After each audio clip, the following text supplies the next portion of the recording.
energética define la palabra energía como la capacidad para realizar un trabajo. Hasta para respirar necesitamos energía. Por lo tanto, es vital para el ser humano, sobre todo para el moderno, que día a día depende más de la tecnología. Este es el área de dominio de la persona que nosotros invitamos para este capítulo de Alma Mater. Me refiero a don Humberto Vidal, director del Centro de Estudios de Recursos Energéticos de la Universidad de Magallanes, más conocido como el CERE. Bienvenido. Gracias. Hola. Cuéntanos, Humberto, partamos contándole a la gente en realidad en qué consiste el CERE, a qué se dedica específicamente. Bueno, el CERE, ¿cierto? Como tú indicaste, es un centro de estudio de los recursos energéticos y la tarea principal de ese centro es investigar y desarrollar proyectos relacionados con el área energética, con el propósito de lograr no solamente investigación en forma interna de la universidad, sino que tratar de relacionar el medio externo, el sector externo, con el quehacer universitario en el área de energía. Ya. ¿Desde cuándo funciona el CERE? ¿Cuándo se creó y con qué motivación? Bueno, el CERE tiene más de 20 años de historia. El CERE se creó a través de un proyecto FONDEF, un proyecto de una buena cantidad de millones, que permitió hacer realidad la infraestructura que ustedes ven en el campus universitario y dar un impulso de inicio que fue en realidad el que bajo la dirección del ex director, el profesor don Arturo Kunzman.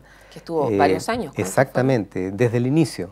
Hay que reconocer el trabajo que Arturo realizó en el CERE con la creación de este centro y con el posicionamiento del mismo en el quehacer nacional.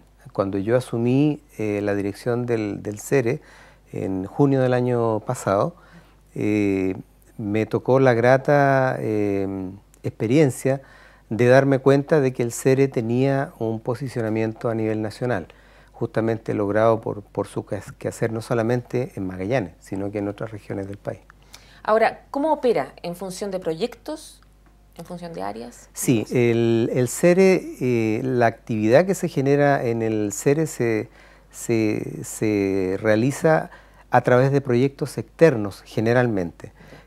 Nuestra manera de captar recursos financieros para desarrollar proyectos es a través de presentación a concursos, es decir, se abre algún concurso, ¿cierto?, nacional o internacional, y nosotros nos presentamos, formulamos proyectos en determinadas áreas para obtener esos recursos y para realizar investigación. O sea, ¿los fondos de la universidad no se ocupan en nada en el CERE? Nosotros tenemos una planta contratada, ¿cierto?, dentro de la universidad, pero somos muy pocas personas. Tenemos solamente 4 contratos dentro del CERE, una secretaria, un jefe de taller, la persona del director, ¿cierto?, y un ingeniero que es la especialista en energía eólica.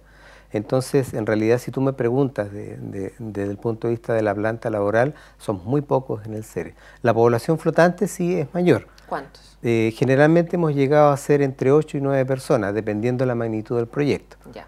Mientras más grande el proyecto, mayor recurso humano flotando, digamos, en el CERE podemos tener. Claro. ¿Y normalmente ellos son académicos de la universidad? Bueno, la intención es que eso sea así, es decir, que cuando nosotros generamos un proyecto involucremos a los académicos de las distintas unidades. Cuando se requieren capacidades que están, ¿cierto?, instaladas en nuestra universidad. Si es que eso no llegase a ocurrir porque la especialidad es demasiado específica, entonces nosotros tenemos libertad de poder contratar, ¿cierto?, personas que tengan la determinada expertise que se necesita. ¿Y eso ha ocurrido muchas veces? Bueno, yo te puedo hablar por mi gestión. En mi gestión, la mayoría de las personas que he actuado hasta el momento son parte del estatuto administrativo de la universidad. Y cuando hemos tenido que contar con algún recurso externo, se ha contratado, pero con recursos del proyecto. ¿Y cuáles son los recursos, los proyectos que están actualmente ustedes ejecutando? Bueno, en estos momentos a mí siempre me gusta contar de que la cantidad de proyectos que tenemos en desarrollo en estos momentos no se condice mucho con la cantidad de personas que somos. En realidad la gente se pregunta cómo lo hacen. Y eso, en primer lugar, nos llena de orgullo porque tenemos actualmente 8 proyectos en desarrollo y con el staff de personas que yo te menciono y otra pequeña porción de gente que está ahí por esos proyectos determinados. Estamos tratando de cubrir áreas que históricamente no han sido cubiertas. Me explico. El CERE, en la cantidad de años, ¿cierto?, que estaba en funcionamiento antes de mi gestión, se preocupaba mucho del aspecto eólico, ¿cierto?, mucho del aspecto de prospección, reacondicionamiento térmico de edificaciones. Entonces lo que estamos tratando nosotros en estos momentos es de postular a proyectos de otras áreas de la energía, que nos ayuden un poco a diversificar el quehacer del CERE. Esa es una de las misiones que nosotros queremos lograr. Y te puedo mencionar, por ejemplo, un proyecto que acabamos de adjudicar hace un mes atrás, un proyecto de gasificación de biomasa. Es un proyecto por 106 millones de pesos y que vamos a desarrollar en conjunto con un ente privado interesado en el tema del desarrollo de la utilización de la biomasa. ¿Qué es? Forestal Monte Alto. Forestal Monte Alto está trabajando con nosotros en ese proyecto y nosotros estamos haciendo una propuesta ahora a nivel piloto para empezar a experimentar qué significa gasificar cierto tipo de biomasa, que en este caso es biomasa forestal. ¿Es madera? Es madera, ¿cierto?, en diferentes formas que vamos a combustionarlas y vamos a generar un determinado tipo de gas. Un gas probablemente de bajo poder calorífico, pero que queremos experimentar si es posible de aprovechar para la generación de energía eléctrica en comunidades aisladas, que en realidad es el objetivo último que queremos alcanzar. Pero para forestal me imagino que es como tener otro recurso para poder producir. Claro, lo que sucede es que en las empresas forestales, en estos momentos, el material que nos serviría a nosotros de insumo es un material de desecho para ellos, que es el acopio de gran cantidad de elementos que salen, digamos, de la producción de la madera que uno conoce. Ese material, la empresa quiere obtener un valor agregado con eso y nosotros estudiar ese material para ver si es realmente posible hacer la transformación, ¿cierto?, desde biomasa a gas y posteriormente a electricidad. ¿Y los otros 7 proyectos? Bueno, ¿de qué energía estamos hablando ahí? Te cuento, también estamos con un proyecto con un FIC regional, que también fue adjudicado hace poco tiempo, cuyo objetivo es comenzar, yo diría, con la introducción formal de las energías renovables en Porvenir. Nosotros tuvimos reuniones con el sector productivo de Porvenir y nos dimos cuenta de que hay una dependencia que yo diría quizás es peligrosa con respecto al diésel. Es decir, en gran parte de las estancias de Porvenir, la única manera de generar energía eléctrica es con combustible diésel. Por lo tanto, nosotros pensamos que es momento de empezar a introducir energías renovables y nosotros planteamos 2, que son la energía eólica directamente a través de la introducción de aerogeneradores para bombeo de agua y la otra, el aprovechamiento de la energía solar fotovoltaica, que también es una línea que nosotros queremos fortalecer en el CERE para un poco desmitificar lo que se piensa, lo que el popular, ¿cierto?, común de la gente piensa que la energía solar no es aprovechable en Magallanes y categóricamente te puedo decir de que eso es falso. O sea, el sol no nos calienta cuando vamos caminando por la calle, pero sí puede servir para generar energía. Puede servir para generar electricidad, exactamente. Lo que nosotros estamos viendo hace bastante tiempo es de que comparándonos con ciudades que están en una latitud igual a la nuestra, pero en Europa, ¿cierto?, con la ciudad de Bremen, por ejemplo, tienen un aprovechamiento solar fotovoltaico impresionante. Entonces la pregunta que uno se hace es ¿por qué aquí no? Si estamos en condiciones atmosféricas y climáticas similares. Ahora, de todas maneras, estas 2 energías combinadas, viento y sol, ¿vendrían a complementar el diésel o a eliminarlo?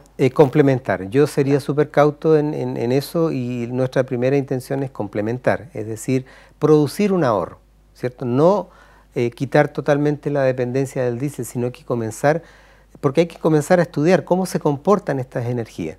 Probablemente solar, tú sabes, ¿cierto?, todo el año no va a ser factible de aprovechar.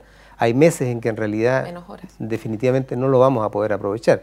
Pero sin embargo, probablemente en los meses de invierno, cuando tenemos escasez muy alta de recursos solar, vamos a tener abundancia en viento. Claro. Entonces, como tú dices, la conversación de los dos sistemas quizás sea la solución. ¿Y por qué es peligroso el diésel? El diésel, lo que pasa es que el costo del diésel, ¿cierto? Si tú ves la curva, la tendencia no va a cambiar, ¿cierto? El incremento es sostenido. ¿A ese peligro te estás refiriendo? Me refiero al peligro de que la actividad productiva en porvenir es una actividad que tú la puedes clasificar en mediana. Entonces quiere decir de que ese sector productivo es muy sensible a los costos de operación. Claro. Entonces, en un determinado año, si se produce una alza de combustible muy importante, entonces puede ser que eso atente contra la sobrevivencia de ese sector productivo. Entonces, según nuestra opinión, debiera haber una alternativa, ellos debieran tener una alternativa energética renovable. Humberto, ¿cómo se relaciona todo el trabajo que hace el CERE con la docencia dentro de la universidad?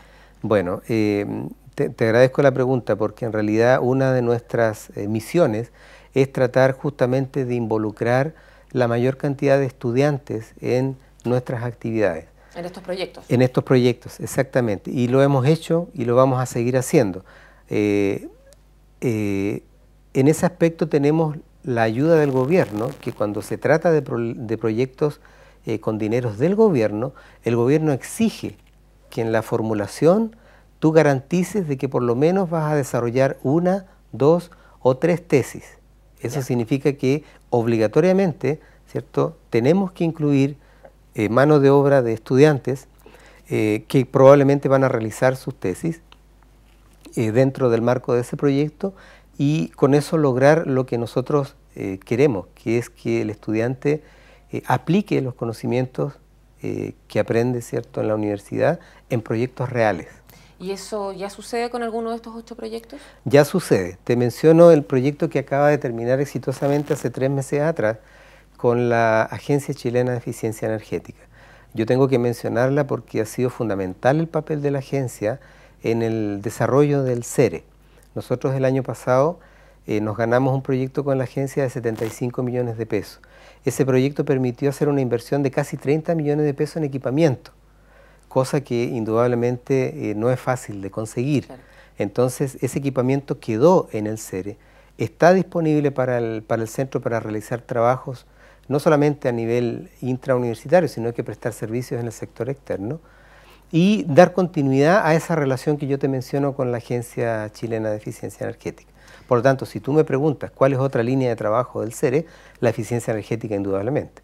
Y ahí en ese proyecto incluimos el trabajo de un estudiante. Exacto. ¿Y de los 8 que están actualmente vigentes, hay alguno que requiera tesistas? También todos. Todos tienen la realización de tesis, exactamente. Bien. Como te digo, como nuestros proyectos generalmente son con entidades gubernamentales, cualquiera que ellas sean dependientes del Ministerio de Energía o de otro ministerio, ellos están incluyendo en la propuesta que tú tienes que hacer, tienes que incluir trabajo con memoristas. ¿Y qué otra ligación hay entre el CERE y las carreras de pregrado?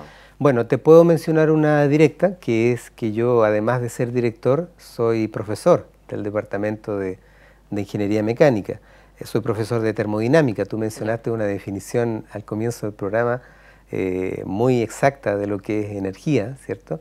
Yo hago termodinámica y por lo tanto yo me encuentro involucrado en la formación de los ingenieros de esta facultad y justamente en aula tengo la oportunidad de justamente traer toda esa experiencia que se gana en proyectos reales a la enseñanza tradicional de la termodinámica. En total, ¿cuántos alumnos aproximadamente habrán hecho su tesis en el Centro de Estudios Energéticos? Bueno, en biblioteca debe estar el valor exacto, pero yo considero que deben, si tú me preguntas en la historia del CERE, deben ser sobre 30 o 40 trabajos ya. Y brevemente, si no existiera el CERE, ¿qué es lo que no tendrían entonces estos estudiantes como para ver cuál es el valor? Bueno, yo pienso de que una universidad no puede darse el lujo de no tener un centro especializado en el estudio de energías. Y te puedo mencionar varias razones. La principal de ellas quizás es que si no existiera, los estudiantes no tendrían la oportunidad de relacionarse con proyectos de la vida real. Nosotros sabemos que siempre hay una distancia entre lo que tú enseñas en aula y lo que realmente es la vida real. Hay diferencias. Entonces nosotros tenemos la oportunidad de compartir primero el equipamiento, ¿cierto?, que tiene el CERE. Segundo, los proyectos que desarrolla. Y tercero, los conocimientos que tiene la gente que trabaja en el CERE. Si nosotros compartimos esos 3 ítems con los estudiantes, pensamos que estamos cumpliendo la misión, ¿cierto?, que una de las misiones por las cuales el CERE existe. Perfecto.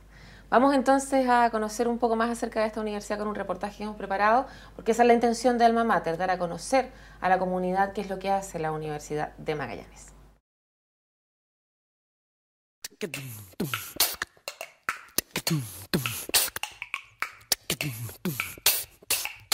One, two, get down.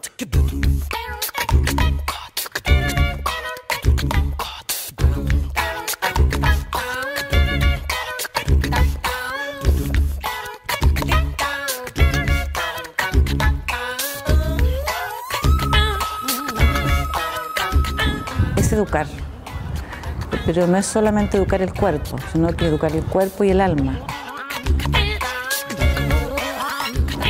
Para mí, mi vida. La verdad que siempre, de que iba en la época del colegio, que quise ser profesor. Pero no lo hice de un principio. Iván ha hecho deporte toda su vida, pero al egresar de cuarto medio no pensó en su pasión, sino en su bolsillo. Y entré a estudiar construcción civil, en donde yo me imaginaba la casa grande, el perro, la esposa rubia y... No, pero fue súper mal. Rodrigo, en cambio, entró de inmediato a estudiar pedagogía en educación física. Una mamá educadora de párvulos y el servicio salesiano tuvieron mucho que ver. Yo trabajé en centros comunitarios, hice SEA mucho tiempo también, cerca de los 15 años empecé con los SEA como monitor. Y era una rica experiencia, por eso a mí me atrajo bastante el tema.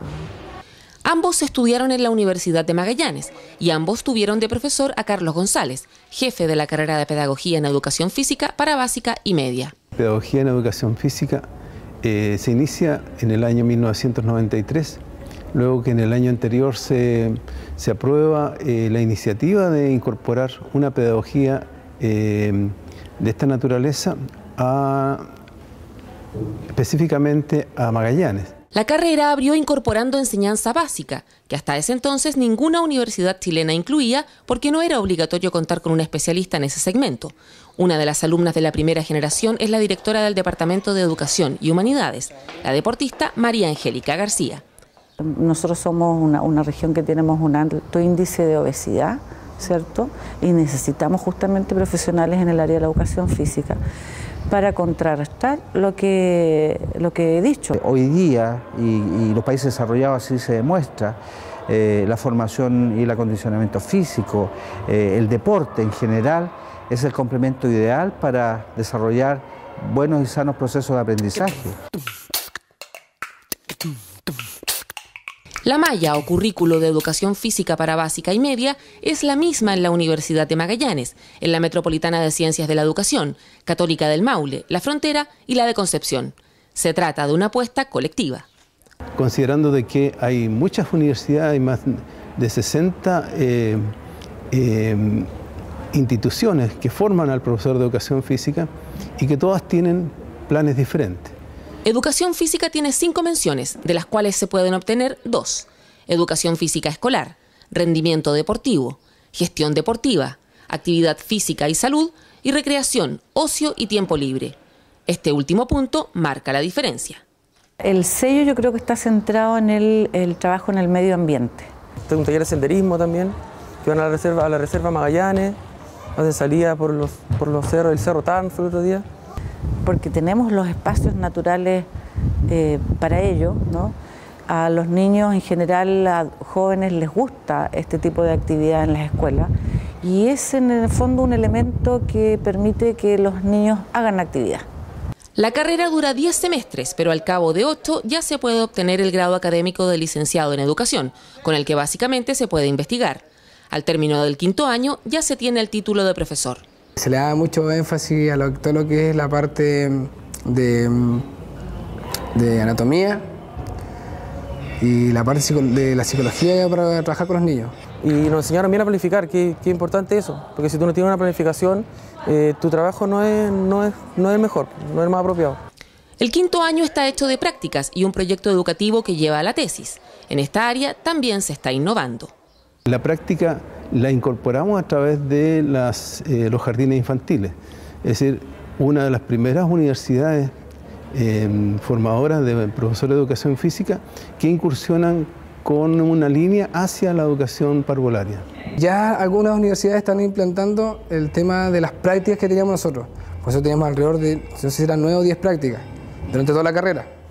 Y ya para darte cuenta que no era lo tuyo. Actualmente hay 85 alumnos cursando la carrera, guiados por 20 profesores, en su mayoría egresados de la misma universidad y con educación de posgrado. Pero eso también es una parte importante de nuestros futuros proyectos a corto plazo de implementar un programa magíster para los más de 200 egresados que tenemos a la fecha. Rodrigo entró por concurso al Instituto Nacional del Deporte. Allí es el coordinador de los 28 talleres regionales para cerca de 1000 jóvenes. Contrata monitores, gesta convenios, supervisa, organiza otros eventos y entrega informes. Él es uno de los tantos profesores de educación física que trabajan en el IND. Tienen una importante vinculación con el medio y eso al momento de ejercer profesionalmente es muy positivo porque se han generado en esa formación redes, lo que contribuye notablemente a desempeñar una función del mejor nivel. Iván fue compañero de Rodrigo en la universidad y entró a trabajar al Liceo Experimental hace 2 años como entrenador de fútbol.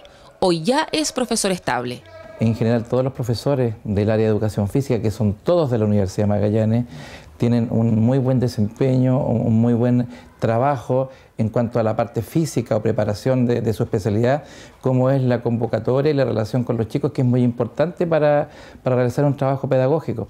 El director del liceo destaca la capacidad de motivación porque sin ella ni Iván ni su colega Freddy habrían logrado tanto éxito en el handball sub-14, logrando incluso que 2 estudiantes llegaran a la selección nacional. Constantemente estamos disputando los primeros lugares en la comuna, en la región, y ahora, ¿cierto?, con el orgullo máximo que fue participar del Campeonato Nacional de Handball masculino sub-14, y llegamos a disputar el primer lugar, llegamos a las finales, cuando llevábamos una aspiración de estar dentro de las 8 mejores regiones de Chile. Perdimos la final por un gol, cuando quedan 6 segundos. La verdad que no, orgullosísimo de los chicos. Iván nunca ha estado cesante. De hecho, comenzó a trabajar 1 año antes de egresar. Siempre trabajé en realidad. De hecho, es el consejo que yo le doy a mis alumnos en práctica que vienen ahora. O sea, compadre, si usted le piden que haya arbitrar allá va. Nosotros instalamos una agrupación de árbitros que no había acá en Punta Arenas. Entonces éramos 4 compañeros. Y trabajamos y arbitramos todos los campeonatos acá en Punta Arenas. Entonces, al final de cuentas, cuando nos titulamos, todos nos conocían en todos los colegios. ¿Todos están con trabajo? Todos con trabajo, gracias a Dios. No es la misma historia que contó Rodrigo durante los primeros años. Me costó un poquito, sí, después que salí, porque del hecho que el campo está agotado hasta el tiempo de hoy, yo pienso. El campo estaba muy copado. Pasaron un par de años que estuve trabajando en otras cosas que no tenían que ver con la carrera. Hasta que nació la oportunidad acá del IND. Y aquí, gracias a Dios, llevo ya 2 años, feliz, contento.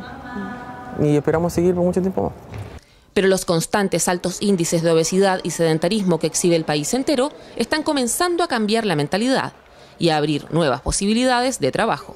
Se han proyectado aumentos de horas, pero todo esto pasa por decisiones que determinen que realmente se incorporen esas horas y que exista las posibilidades reales de presupuesto para que esas horas se puedan cumplir con los profesionales adecuados.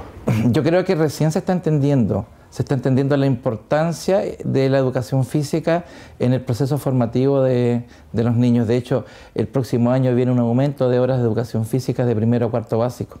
Eso en cuanto a las horas. Pero ¿qué pasa de 1º a 4º básico cuando no es obligatorio que las clases de educación física las haga un especialista? Nosotros en ese sentido velamos y nuestros profesores son especialistas, es decir, de primero a cuarto básico y en general de primer año a cuarto año de enseñanza media son profesores de educación física. Inclusive los jardines ya están contemplando y reconociendo la necesidad de un desarrollo psicomotriz del niño, por lo tanto ya no son las educadoras de párvulos las que realizan las horas de física, sino que los hacen profesores. Si no se da ese trabajo formativo y de competencia en los niveles de menor edad, estamos hablando de los primeros ciclos básicos, obviamente que es imposible poder conocer si había niños y jóvenes deportistas que tenían cualidades especiales o talento para poder desarrollar alguna disciplina deportiva. Y es que en la educación física también se puede hacer más mientras menores son sus educandos. Inculcar el amor por el propio cuerpo y la confianza en él desde el deporte. Punta Arenas se está convirtiendo en una ciudad donde las oportunidades deportivas es para la gente adulta.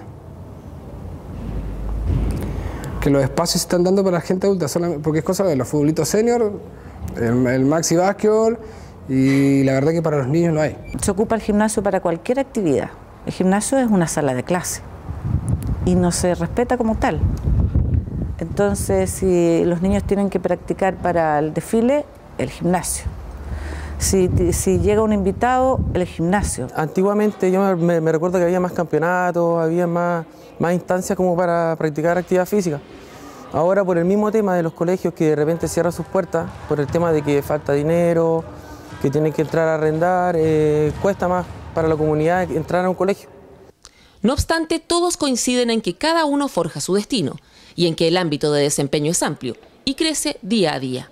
Y en eso uno ve a diario que profesores de educación física desarrollan distintas iniciativas en su especialidad y que las emprenden por sí solos a través del emprendimiento. Y eso obviamente va a depender de la motivación de los chicos y del interés por ir desarrollándose profesionalmente. Y creo que aquí lo que más tiene que ver es cómo el profesor logra a través de su vocación desarrollar una carrera que es muy grata, muy gratificante desde el punto de vista social, de todo lo que significa el estímulo que uno recibe por lo que hace hacia otras personas. Y es que no hay profesor que no diga que esa es su mayor alegría, hacer carne su vocación. El servicio, o sea, o con un niño que está en kinder o con un adulto mayor. Tiene que ser vocación en todo sentido, como todo profesor. Y que quiera estudiar, que lo haga. La verdad que yo lo recomiendo. A mí me gustó, siempre quise hacer esto, pero hay que estar preparado, que es harto sacrificio. Yo creo que una persona que ha hecho deporte o que hace deporte permanentemente es una persona capaz de ser tolerante, de ser respetuosa, de ser disciplinada, de ser participativa, sociable. Permite, como te digo, no solamente la educación del cuerpo, sino que cuerpo y alma.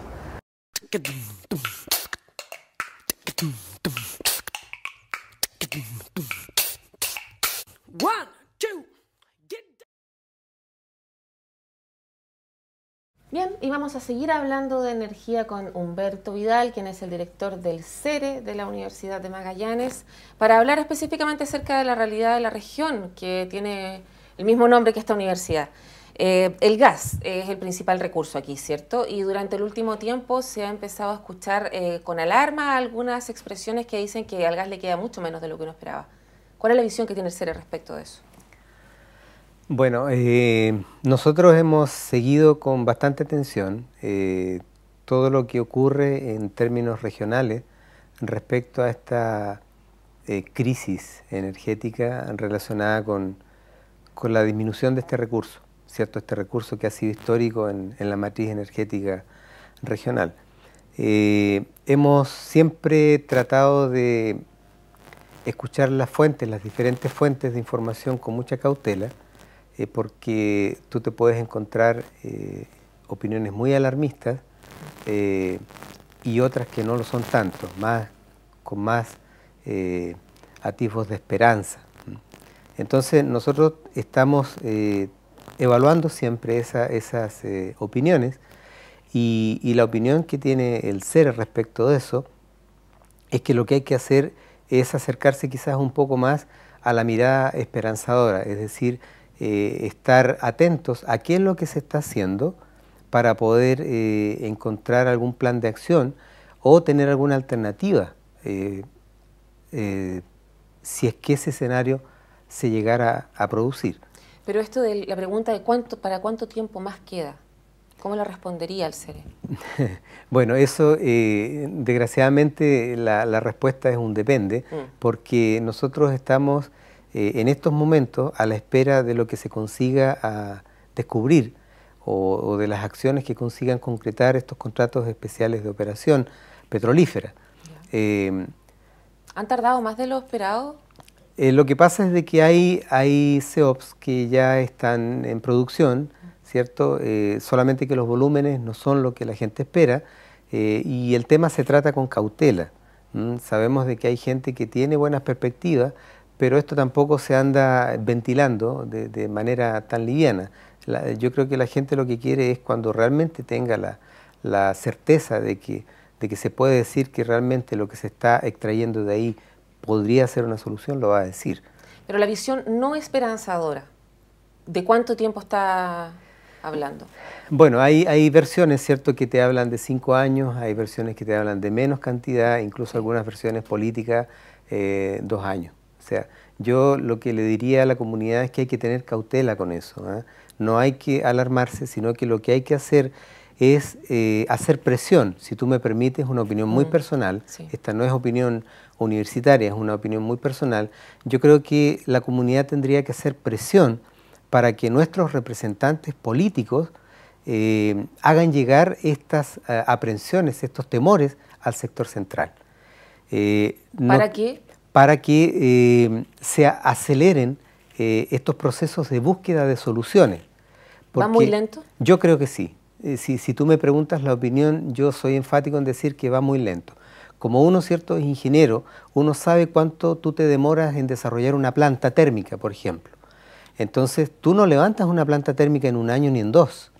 Entonces, si tú me dices que quedan 3 años de gas, entonces yo tengo que tener ya un plan de contingencia. Entonces, eso yo no lo veo. No veo de que nuestros representantes estén tan preocupados de que ese escenario cada vez se acerca más. Entonces, mi mejor receta para una situación de espera nerviosa que es dependiente de una sola solución que se está esperando, yo creo que no hay que quedarse en eso. Y hay una cosa que te tengo que mencionar también, es de que para que se den algunas soluciones, porque soluciones energéticas hay en la región, también el marco legal político tiene que cambiar. Y esa es tarea de los políticos. ¿En qué tiene que cambiar? Por ejemplo, tú sabes que hay una ley eléctrica que funciona en la parte conceptual hasta Puerto Montt, ¿cierto? Porque tenemos sistemas interconectados. Nosotros somos un sistema absolutamente aislado, en la cual la ley eléctrica que se planteó no aplica en Magallanes.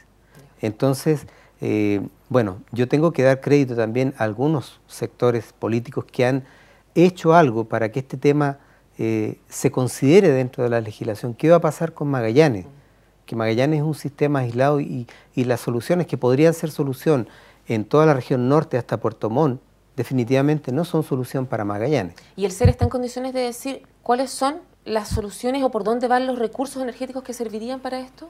Nosotros podemos decir cuáles podrían ser los recursos energéticos que podrían constituir un plan B. Ya. ¿Cuáles son? Esos, por ejemplo, te quería mencionar que nosotros participamos de un estudio que lanzó el gobierno el año 2010 y que se concretó el 2011, que fue el estudio de la matriz energética de Magallanes, un estudio solicitado por la Comisión Nacional de Energía. Nosotros revisamos ese informe y en realidad coincidimos con bastante de lo que allí se analiza para diferentes escenarios de crisis energética.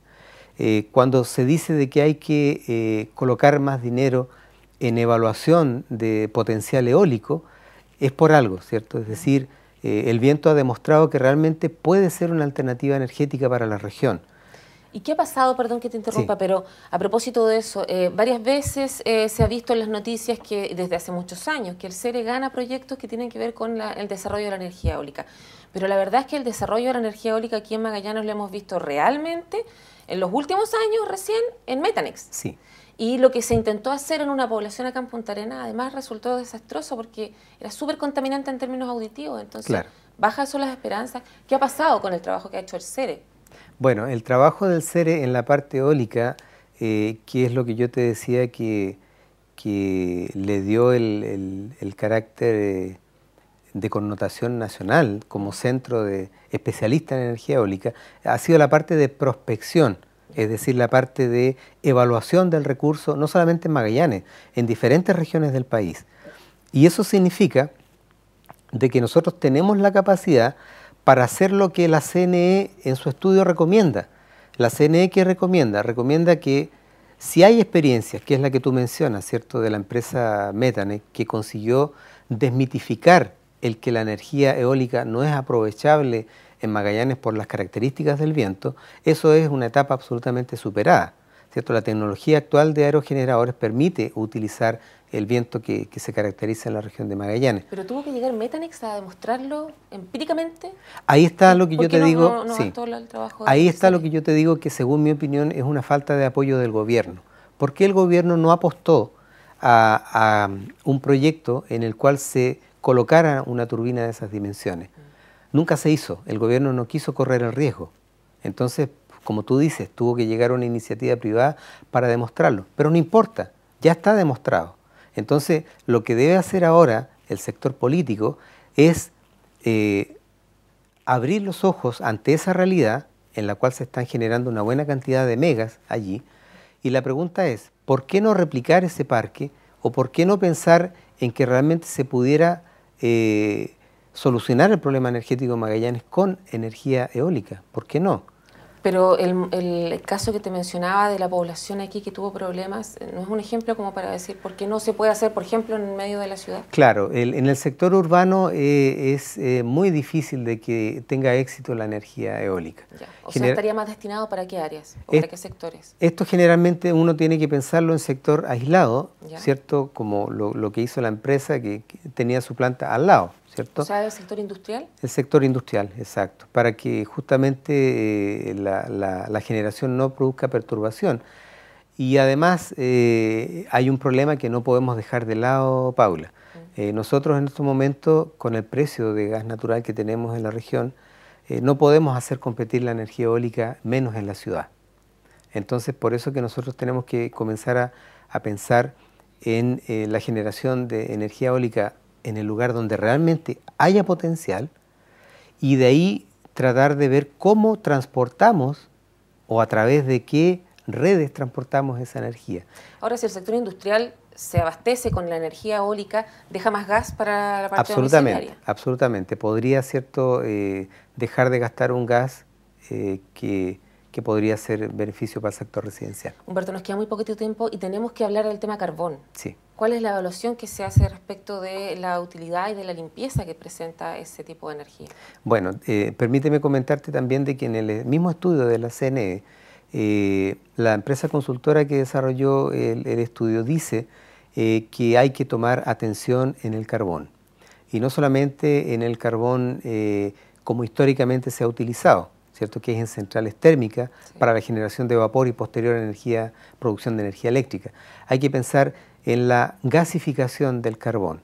Y ese estudio recomienda, ojalá, lograr una sinergia entre la iniciativa que probablemente va a tomar Metanex, que es tener una instalación de gasificación de carbón, y la producción de gas natural sintético, que es justamente producir gas natural con la quema del carbón. ¿Eso es mucho menos contaminante que llevarlo a la termoeléctrica? Absolutamente, mucho menos contaminante y no es una tecnología para nada nueva. Es una tecnología que se está estudiando en diferentes órdenes, en diferentes países.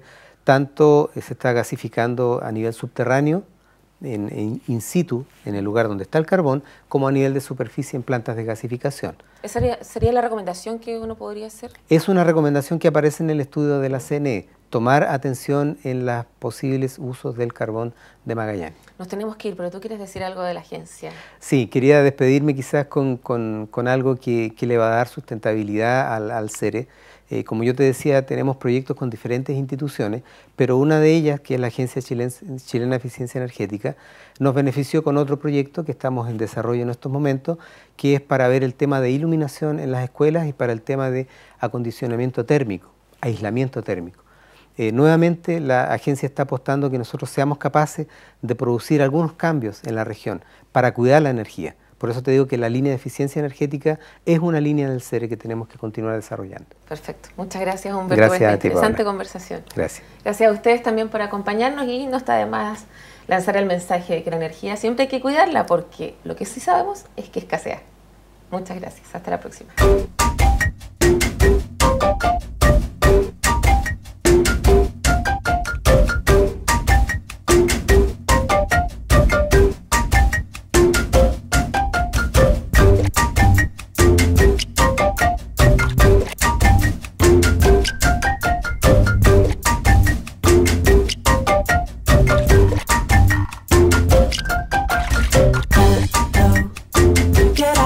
Because I'm countless. A funny story with a dark twist. The target's so big that you can't